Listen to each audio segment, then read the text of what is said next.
people have said I'm overly sensitive.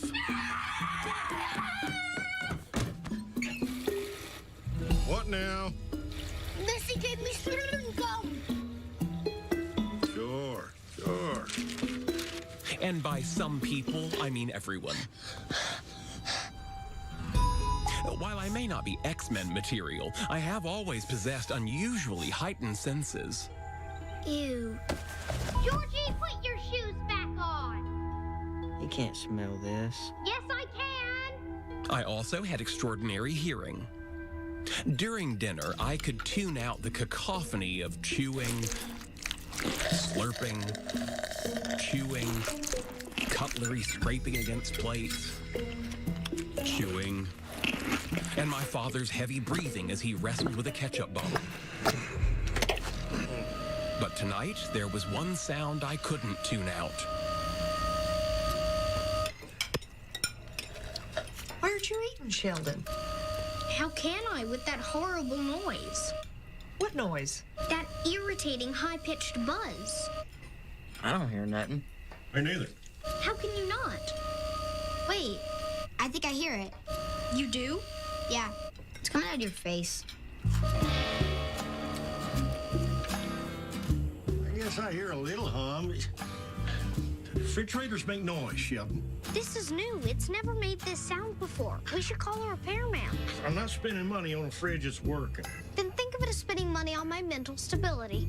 Ignore it, Sheldon. Ignoring things that irritate me isn't my strong suit. Obsessively fixating on them, now that's what gets me out of bed in the morning.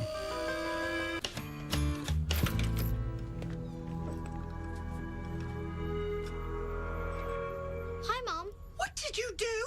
Good news. I found out what part was making that noise. You have to put this back together. Now we're going to the bad news. What made you think you could fix this? I'm smart. And I had a book. Do you still think you're smart? Yes. I told him not to do it. He wouldn't listen.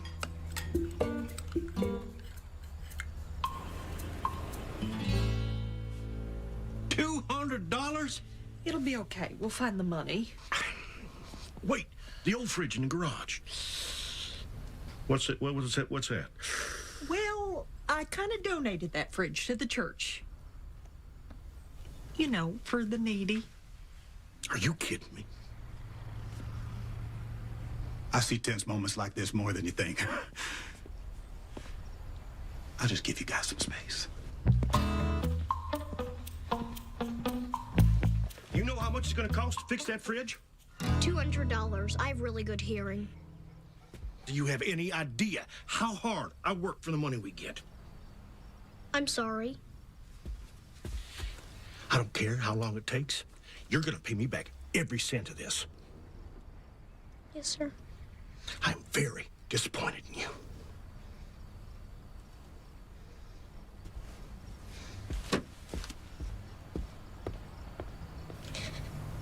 You know, if you cry, I can't enjoy your pain.